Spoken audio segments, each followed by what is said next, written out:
how to change Siri's name on your iPhone. How's it going, everyone? Welcome back to the Sky Studio, and today's guide video I'll show you how you can set a custom name for Siri on any iPhone. It's pretty quick and easy, so let's jump right into the video, guys.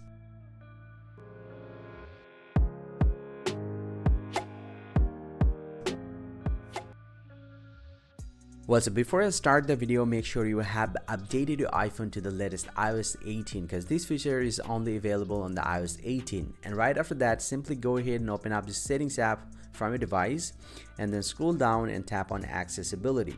Now once you're here inside the accessibility, you just need to scroll down, and under the speech section you'll get to see the vocal shortcut. You just need to tap on this one and tap on set on vocal shortcut, and then go and tap on continue.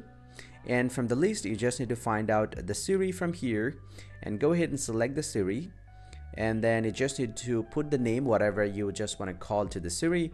So let's say I'm gonna type in Skydeck, for example.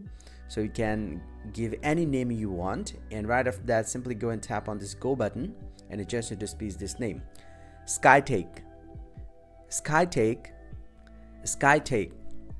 And once the action is ready, you just need to tap on continue, and he'll get to see the action is ready. Now if I say the name Skytake,